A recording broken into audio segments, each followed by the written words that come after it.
खुदावंद यीशु मसीह जिसको कई तरह के अलकाबात से पुकारा जाता है और उन्हीं में से एक लक़ब है अजीब, क्योंकि उसकी ज़ात अजीब है और उसके काम भी अजीब हैं। उसी के नाम में आपकी सलामती हो। आज हम एक इंतहाई अहम मौजू पर बात करने जा रहे हैं, यानी कि यहूदियों की वो ईदें जिन्हें खुदा ने हुक्म के तौर पर कहा कि हर इस्राएली के लिए इन्हें मनाना लाजम है। यानी कि अगर कोई इन ईदों को नहीं मनाता है तो वो उसी तरह से मुजरिम है जैसे शरीयत का कोई और हुक्म तोड़कर वो मुजरिम बनता है। अब ये बात कदरे अजीब लगती है कि खुदा ताला क्यों इस बात को यकीनी बनाएंगे कि बनी इसराइल इन ईदों को लाजमी मनाएं।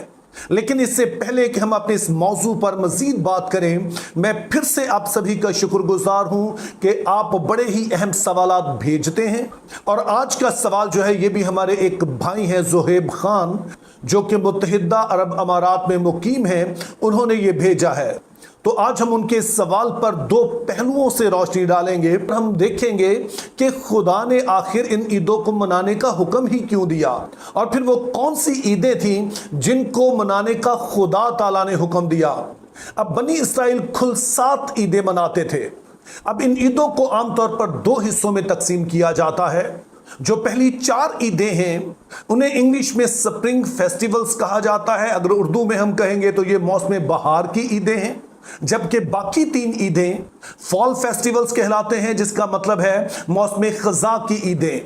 तो मौसम बहार में जो सबसे पहली ईद मनाई जाती थी वो बहुत ही मशहूर है, उससे आप बखूबी वाकिफ हैं, और उसे ईद फसा कहा जाता है। और इस ईद को मनाने का मकसद ये था कि बनी इसराइल याद कर सके कि वो मिस्र में गुलाम थे और वहां पर खुदा ने उनको छुड़ाने के लिए मिस्रियों पर 10 आफतें भेजी। लेकिन जब ये आफतें आईं तो खुदा ताला ने बनी इसराइल को इन वबाओं से महफूज रखा। और ख़ास तौर पर जब आखिरी आफत, यानी कि जब खुदा ने कहा कि वो मिस्र के पैलौठों को मार डालेगा, लेकिन इस वबा में बनी इसराइल के बेटे महफूज रहे, क्योंकि खुदा के हुक्म के मुताबिक उन्होंने अपने दरवाज़ों पर, अपनी चौखटों पर बर्रे का खून लगाया, जिसके सबब से हलाक करने वाला फरिश्ता उनके घर के ऊपर से गुजर गया। इसीलिए इसे पास ओवर कहते हैं, यानी कि ऊपर से गुजर जाना। और इसके नतीजे में उनके बेटे महफूज रहे। तो यूं ये ईद उन्हें खुदा की उस हिफाजत की याद दिलाती जो मिस्र में रहते हुए खुदा उनकी करता रहा, और जिसके सबब से उनकी अपनी जिंदगियां महफूज रहीं और ख़ास तौर पर उनके पैलौठों को खुदा ने बचा लिया। अब यहूदी जब ये ईद मना लेते तो अगले ही दिन एक और ईद शुरू हो जाती, जिसे हम बेखमीरी रोटी की ईद कहते हैं। ये ईद एक हफ्ते तक चलती और इसमें हुक्म था कि बनी इसराइल इसमें बेखमीरी रोटी ना खाएं। और उसका सबब था कि जब बनी इसराइल मिस्र से निकले तो वो इतनी जल्दी में निकले कि उन्हें टाइम ही नहीं मिला कि वो अपने गूंदे हुए आटे को कुछ खमीर दे सकें, बल्कि उन्होंने उसे जल्दी जल्दी आटा जो है गूंदा और उसे अपने साथ लेकर चल पड़े। चूंकि खुदा ताला ने जब मिस्र के पैलौठों को मारा तो फिर फ़िरौन ने कहा कि बनी इसराइल फटाफट इस मुल्क से निकल जाए ताकि फ़िरौन और मिस्र की कौम पर कोई और आफत ना आए। तो इसीलिए उन्हें जल्दी में निकलना पड़ा। तो इस तरह से बेखमीरी की रोटी की ईद उन्हें याद दिलाती कि किस तरह से खुदा ने मिस्रियों को सजा देकर, उनके पैलौठों को सजा देकर अपने पैलौठे यानी बनी इसराइल को मिस्र से रिहाई दी है। अब इसी हफ्ते के दौरान जब सब्बत का दिन आता तो उससे अगला दिन जो कि इतवार का दिन होता था, उस दिन बनी इसराइल एक और ईद मनाते जिसे हम पहले फलों की ईद कहते हैं। इस दिन की खास बात यह होती थी कि बनी इसराइल अपनी खेतों की पैदावार में से एक पूला काट कर लाते, यानी कि गंदम के साथ जो जौ की फसल बोई होती, और चूंकि जौ की फसल जल्दी पक जाती है तो उसका वो पूला बना कर लाते और खुदा के हजूर में हलाया जाता, जिसका मतलब ये होता था कि आज जब बनी इसराइल मुल्क मऊदा में रह रहे हैं और उनके पास ये सारी फसलें मौजूद हैं, तो उसका सबब खुद खुदा ताला है। जो कुछ भी उनके पास है ये दरअसल खुदा का दिया हुआ है। चूंकि मिस्र में तो वो गुलाम थे, उनके पास ये सब कुछ नहीं था, लेकिन अब जब मुल्क मऊदा में आ गए हैं तो ये सारी की सारी फसल जो हुई है ये खुदा की देन है। अब इस वाली ईद को पहले फलों की ईद कहा जाता था। अब इस ईद को मनाने के बाद बनी इसराइल वापस अपने अपने शहरों को, अपने अपने देहातों को, अपने अपने इलाकों को चले जाते। वहां जाकर वो अपनी गंदम की फसल काटते, उसको समेटते और 7 हफ्तों बाद वो फिर से यरूशलेम में आ इकट्ठे होते। तो इसलिए इस ईद को हफ्तों की ईद कहा जाता। और चूंकि ये ईद उस पहले पूले को खुदा के हुजूर में हलाने के 50वें दिन आती थी, तो इसीलिए इसका जो यूनानी नाम पड़ गया वो पेंटिकॉस्ट था, जिसका मतलब है 50वां। अब इस ईद को मनाने की जो अहम रस्म थी वो ये थी कि बनी इसराइल जो नई फसल उन्होंने गंदम की काटी होती, उसका बहुत बारीक आटा पीसते और फिर उससे 2-2 रोटियां बनाकर लाते, जो कि खुदा के हुजूर में गुजरानी जाती। जिसका मतलब फिर से यही बताना होता था कि बनी इसराइल जो मिस्र में गुलाम थे, वहां पर उनके पास कुछ नहीं था, लेकिन उनके खुदा ने उनके मुल्क मौदा दिया है। और ना सिर्फ मुल्क मौदा दिया है, बल्कि यहां पर जो फसल होती है की भी जिम्मेदारी उसने ली है। और दरअसल इस सारी फसल का मालिक वही है। तो इसीलिए हम इस फसल को खाने से पहले हम इसका पहला हिस्सा खुदा के हुजूर में लाए हैं।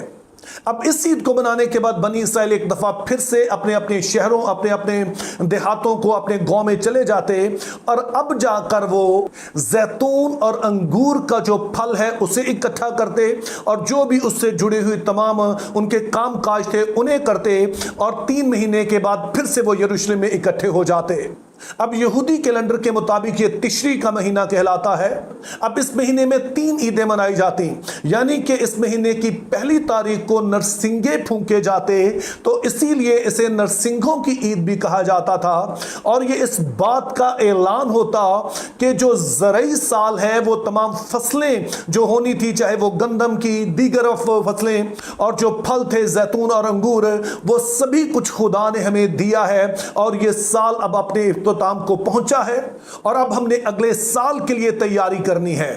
तो इसीलिए फिर इस महीने की 10वीं तारीख को यौम कफारा मनाया जाता, जिसके बारे में आप बखूबी वाकिफ होंगे कि ये वो दिन होता कि सरदार कहन एक बर्रे का खून लेकर पाक तरीन मुकाम में जाता, खुदा के हुजूर में इस खून को गुजरानता, जो इस बात का इजहार होता है कि बनी इसराइल अपनी तमाम तर कोशिशों के बावजूद कमजोर हैं, उनसे खताएं हुई हैं और खता की सजा चूंकि मौत है, तो बर्रे का, इस बेऐब बर्रे का खून बहाया गया है, जो इस बात का निशान है कि खुदा ने बनी इसराइल की जगह इस बर्रे की कुर्बानी को, उसकी मौत को कबूल कर लिया है।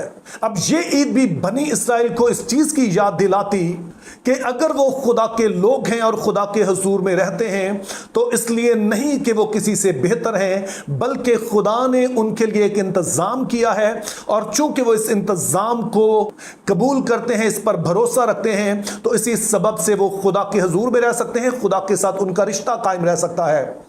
और फिर इसी महीने की 15वीं तारीख से वो एक और ईद मनाते जिसे खैमों की ईद कहा जाता था, ईद ख़याम कहा जाता था। और इस दौरान बनी इसराइल जो कि यरूशलेम में आए होते, वो खैमों में ही रहते और इस बात को याद करते कि जब हमारे आबाओ-अजदाद मिस्र से निकले तो उन्होंने किस तरह से बेआबान में खैमों में ज़िंदगी बसर की, लेकिन इन खैमों में रहते हुए भी खुदा ने उन्हें तन्हा नहीं छोड़ा, बल्कि अपना मन उनके लिए बरसाया, बर वक्त उन्हें पीने को पानी दिया, दिन को वो बादल बंद कर उन पे साया किए रहा, रात को जानवरों से बचाने के लिए आग का सतून बना रहा, और यूं खुदा ने मुहैया भी किया और उनकी हिफाजत भी की। तो इस ईद को मनाते हुए वो खुदा की इस प्रोविडेंस को, प्रोटेक्शन एंड प्रोविजन को वो मनाते थे। और जैसे कि इस वीडियो के शुरू में मैंने कहा, इन सब के पीछे मकसद 2 थे। एक तरफ तो खुदा ताला चाहते थे कि वो याद रखें कि खुदा ताला ने उनके लिए क्या कुछ किया है, और उस बात को याद रखते हुए वो शुक्रगुजारी के तौर पर, किसी सवाब के लिए नहीं बल्कि शुक्रगुजारी के तौर पर खुदा के हुजूर में रहें और जो कुछ खुदा ने कहा है उसके मुताबिक अपने आप को ढालें। चूंकि खुदा ने जो कुछ उन्हें दिया है यानी शरीयत, वो खुदा की अपनी सोच का इजहार है, और जब बनी इसराइल उसके मुताबिक अपने आप को ढालेंगे तो वो दरअसल खुदा के उस किरदार की नकल होगी, वो खुदा की सूरत पर ढलेंगे। और चूंकि शुरू में ही खुदा ने आदम और हवा को अपनी सूरत और शबीह पर बनाया, तो ये शुरू से ही खुदा का मकसद है कि उसके लोग उसकी सूरत और शबीह पर हों। और दूसरा खुदा का मकसद इसके पीछे यही रहा कि उसके लोग जहां पर इतनी मेहनत करते हैं, तो वो सिर्फ मेहनत ही ना करते रहें, बल्कि जो बरकत है उनसे लुत्फ अंदोज भी हों, खुश हों, शादमान हों। लेकिन ये शादमानी उनके खुदा से वाबस्ता हो, ना कि बुरे कामों में हो, ना कि खुदा से हटकर हो। चूंकि बाइबल के खुदा की शुरू से ये ख्वाहिश है कि उसके लोग उसके हजूर में रहें, खुश रहें और सदा उसमें शादमानी करते रहें। तो मेरी दुआ है कि खुदा भी हमें वो सारे जो मौके देता है ताकि हम शादमान हों, तो ये शादमानी खुदा में होनी चाहिए और हमेशा हम उसकी भलाइयों को, उसके फजल को याद रखें और शुक्रगुजारी के तौर पर अपनी ज़िंदगी उसे दें और उसकी सूरत पर ढलते रहें। खुदा हमें ऐसा करने का फजल अता करे। Think biblically, live purposefully, have a very good day.